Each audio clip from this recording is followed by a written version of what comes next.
tout le monde. Donc je suppose que vous avez reconnu l'endroit. En fait, je me suis toujours posé une question. Qu'est-ce qui se passe la nuit dans un lieu abandonné? Donc pour avoir une réponse, j'ai pas le choix, je vais installer des caméras de chasse. Donc je vais en installer une dans le tunnel qu'on vient de passer. Dans le tunnel que vous connaissez très bien suite à une vidéo que j'avais déjà tournée il y a quelques temps. Je vous remettrai le lien en description.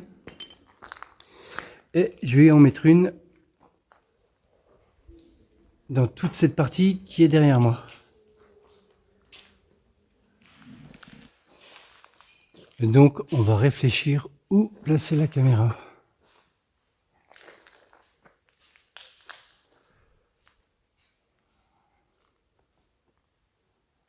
Là il y a un bout de masque à gaz que je n'avais encore jamais vu.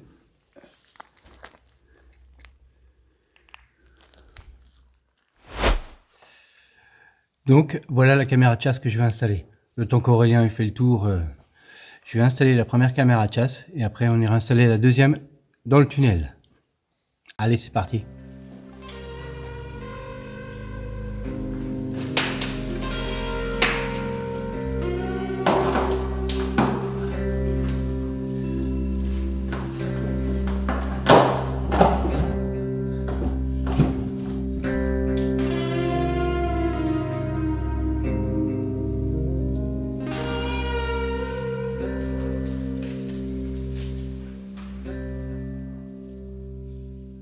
Donc je vais l'installer, elle va pouvoir filmer toute cette partie là.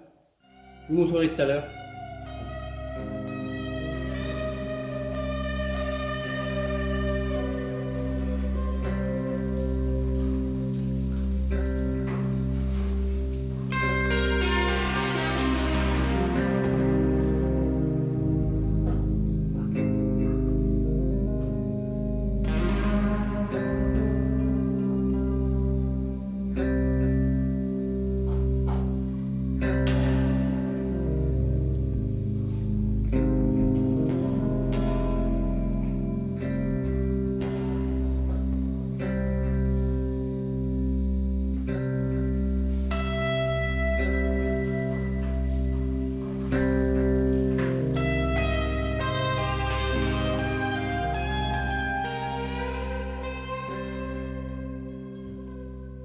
Plus qu'à descendre sans tomber.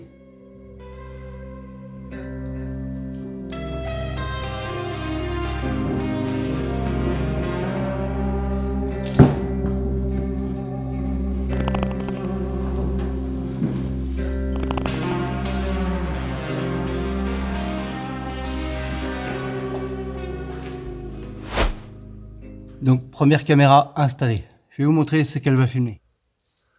Normalement, elle va être en surveillance sur ce plan-là. Normalement. Donc maintenant, on va installer la deuxième dans le tunnel. C'est parti.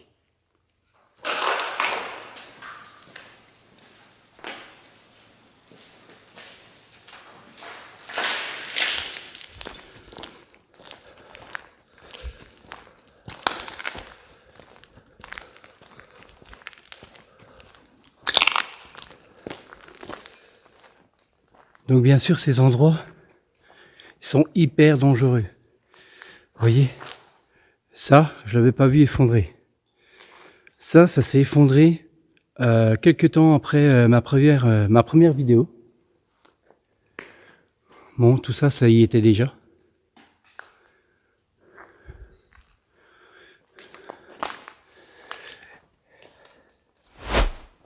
Donc n'oubliez pas, l'urbex c'est pas un jeu, c'est hyper dangereux. Il faut également faire gaffe où qu'on met les pieds. J'ai vu énormément de... Là c'est les têtes de pointe, mais il y a d'autres endroits, c'est les bouts de pointe, regardez.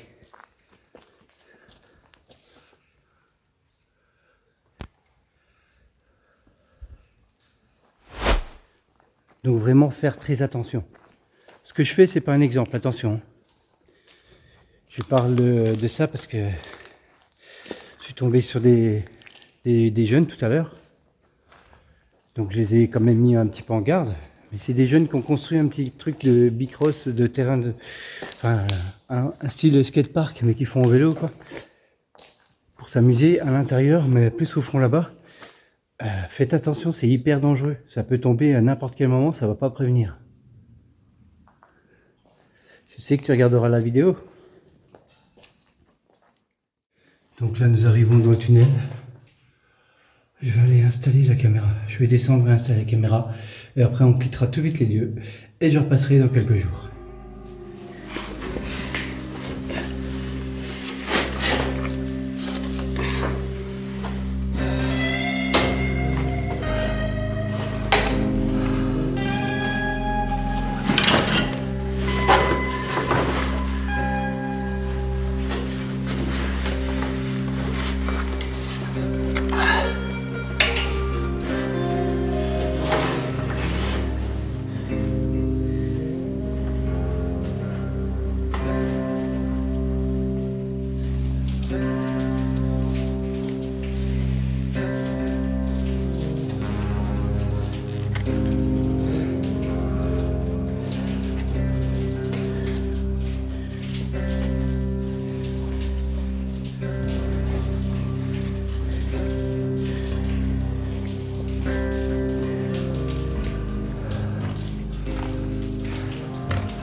Donc je pense qu'on va laisser plus en fond là-bas. Par contre, il y a énormément de bruit là, il fait une averse.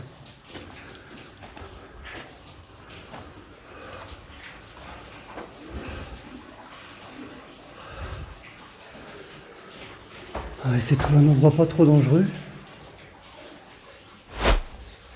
Je pense que j'ai trouvé où je vais la mettre. Je vais vous montrer. Je vais la mettre sûrement là où il y a le trou d'eau, faut faire gaffe, mais je vais essayer de l'accrocher là. Comme ça, si elle descend, elle se calera là-dessus. Allez, c'est parti. Donc, je vais la mettre en route tout de suite.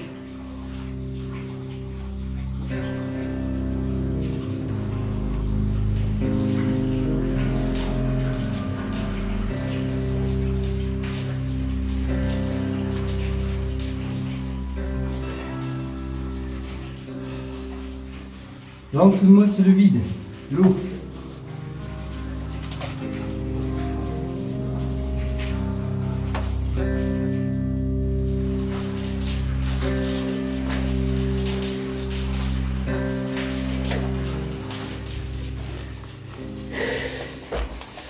Donc voilà, la caméra, on voit qu'elle est en route. On voit qu'elle filme là. Je l'ai mis bien bas exprès parce que comme ça elle est calée. Parce que sinon ben, elle va tomber dans l'eau, quoi. Et donc maintenant on va quitter les lieux. Et on reviendra dans quelques jours. Allez, c'est parti.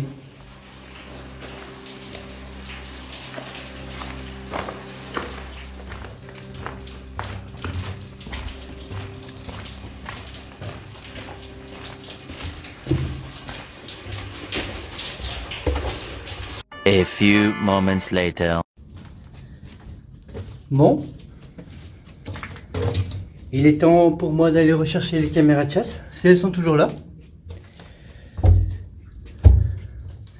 Et puis on verra ce qui se passe pendant 6 jours. Donc 5 nuits, 6 jours dans cette usine abandonnée. On va voir ce qui se passe, quoi. Ça sera la surprise.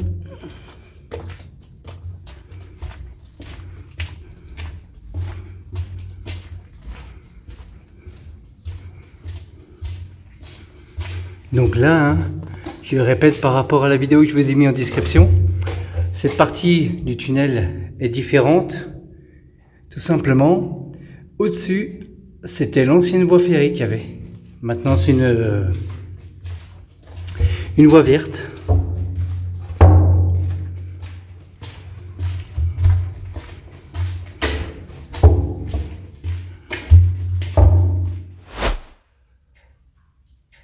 Je me posais une question. Comme des gens sont venus se protéger ici pendant la guerre,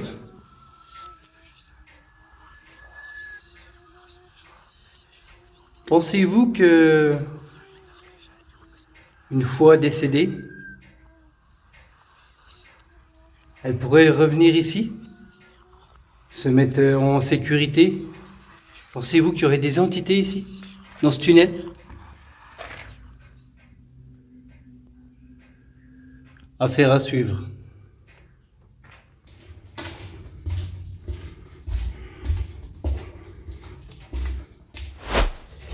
Et donc, c'est bien ici que pendant la guerre de 44, les gens du village venaient se cacher. C'est des lieux vraiment chargés d'histoire que je suis vraiment content de vous présenter parce qu'ils sont toujours debout, ils sont toujours... bon, ils ne servent plus à grand chose à part à nous, explorateurs.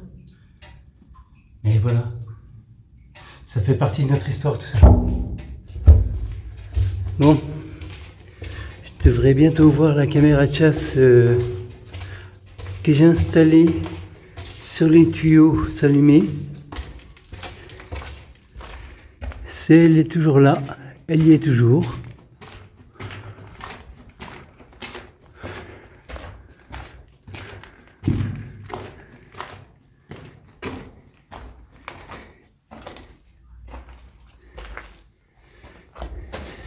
Et allumée.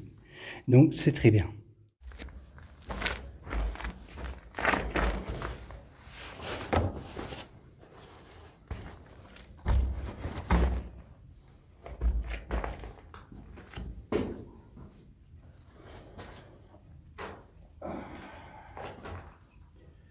Bon, on va essayer de ne pas la faire tomber. Hein.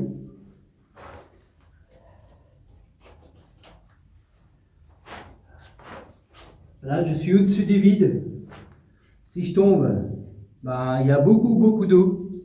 Et si je fais tomber la caméra, eh ben, on verra pas.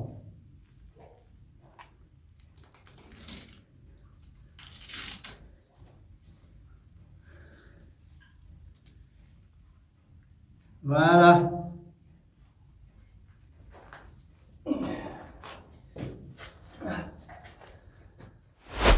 Bon, je vais l'éteindre.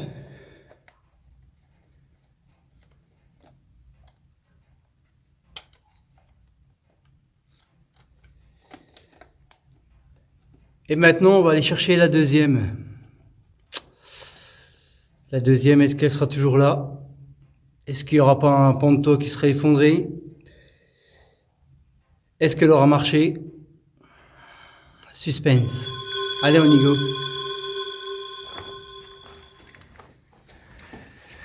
Donc là, pour aller chercher la caméra, j'ai pas pris le stabilisateur, du moins, si je l'ai pris, il est dans mon sac. Mais voilà, je vais pas m'encombrer.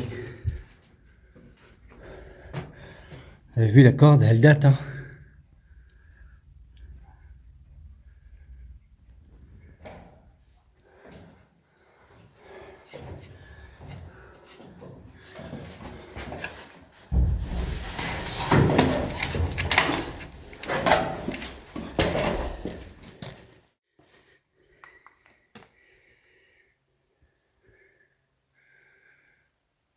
Bon, là, je vois pas grand chose de changer. Mis à part qu'il y a énormément d'eau.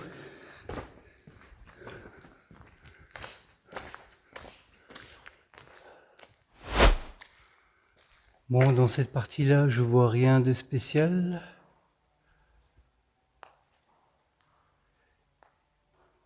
Maintenant, je vais essayer de voir si je vois la caméra. Car il y a la tempête qui est passée par là. Bon, chez nous, c'était pas autant qu'en Bretagne ou Normandie.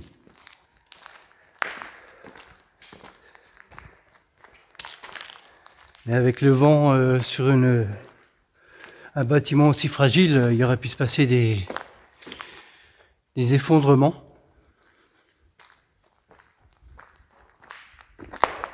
Je vois toujours la caméra.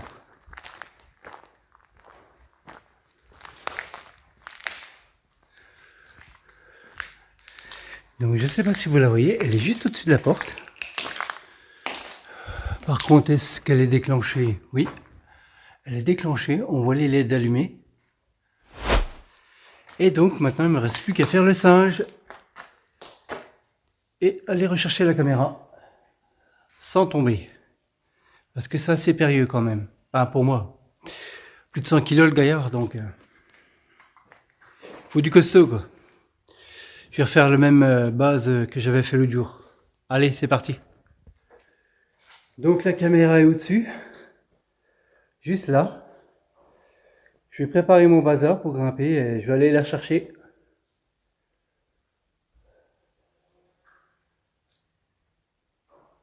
Il y a beaucoup de bruit en fait.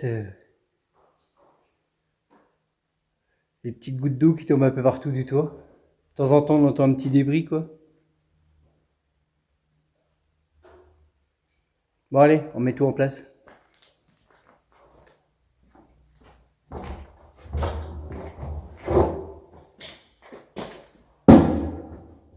Three, two, one.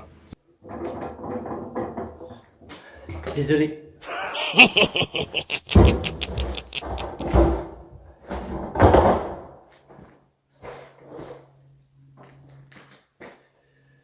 Bon allez, je grimpe.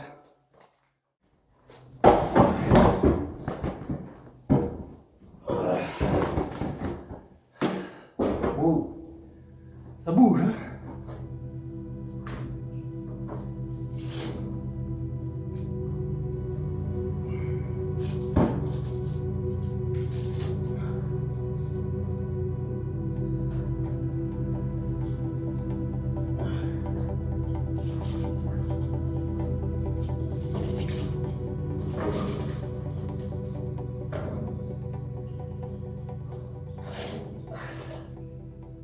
Ah voilà.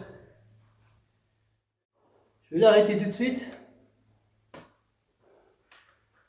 Sinon on va avoir mes grosses narines dessus.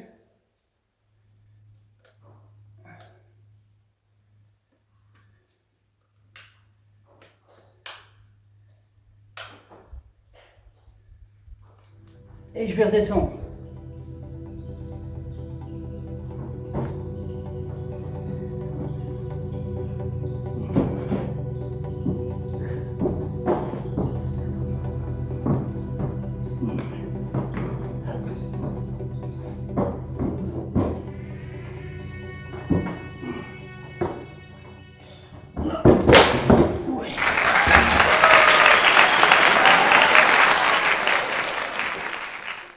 Maintenant, ce qu'il nous reste à faire, c'est rentrer à la baraque et puis aller voir les rushs. Et puis on se retrouve pour la conclusion. Qu'est-ce qui se passe dans une usine désaffectée, laissée complètement à l'abandon pendant quelques jours, jour et nuit? J'aurai ma réponse. Allez, on se retrouve tout à l'heure.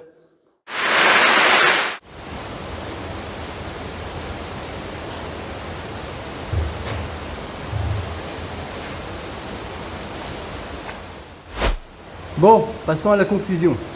Je suis désolé, il y a beaucoup de bruit car là, mon petit QG à moi, c'est une ancienne turbine, donc à côté il y a l'eau. Et malheureusement, cette nuit, ça a plu tellement qu'il y a eu des crues et l'eau est complètement déchaînée. Donc, désolé pour le bruit. Bon, alors, franchement, je suis assez étonné du résultat d'avoir laissé les caméras dans l'usine fantôme. Parce que je m'attendais pas du tout à ça. Donc déjà j'ai été remettre les caméras 2 fois. Car la première fois j'avais fait une mauvaise manip. Et j'en ai profité, comme j'avais vu qu'il n'y avait pas de résultat dans le tunnel, de déplacer la caméra de chasse. Donc la moins performante normalement. Et donc je l'ai placée dans le compartiment d'à côté de l'usine. Eh bien, figurez-vous que je m'attendais à voir passer des urbexers, ou je sais pas, un petit bout de toit qui s'envole. Bah, peut-être pas qui s'envole quoi, mais qui tombe. Mais à la place, regardez ce que j'ai eu. Je vous montre déjà une chose.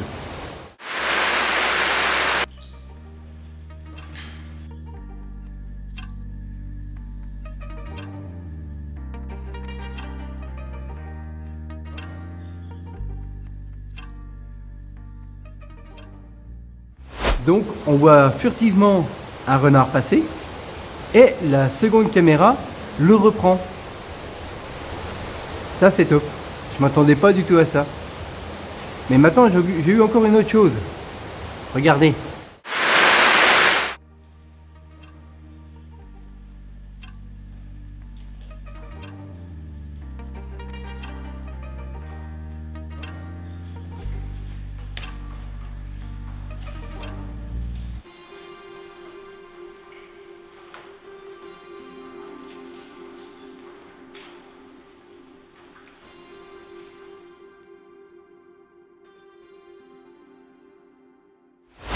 Eh oui, je pense que donc ça doit être une Marthe et bah, elle nous fait des trucs un peu bizarres quoi. Faudrait qu'elle se gratte le fion en fait. Je crois que sur la deuxième vidéo elle venait seulement de faire ses besoins ou un truc comme ça quoi, pour qu'elle se gratte les pattes de derrière, tout ça. Et puis bah, après elle va jouer avec les petits bouts de tube avec son fion. Mais la caméra 2 l'a reprise et là elle était déjà un peu plus moins comment dire moins folle entre guillemets hein. Mais bon, il y a un truc encore plus louche que la caméra de chasse a capté. Alors est-ce un phénomène paranormal ou pas? Je vais vous laisser juger par vous-même. Allez.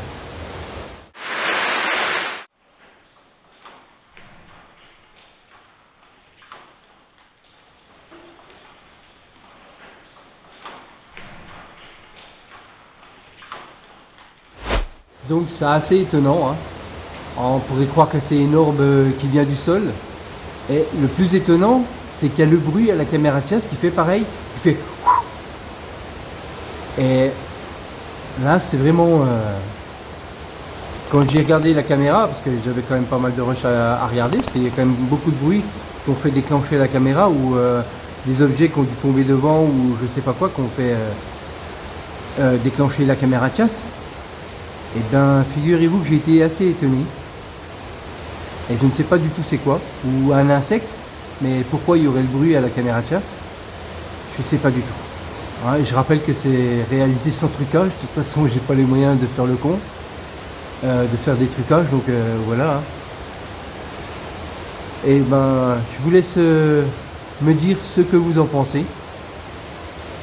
Mais par contre, pour la semaine prochaine, je vous réserve une deuxième partie. Parce que j'ai pas assez étudié en profondeur l'usine. Je vous pose une question à un moment dans la vidéo. Écoutez-la. Je me posais une question. Comme des gens sont venus se protéger ici pendant la guerre,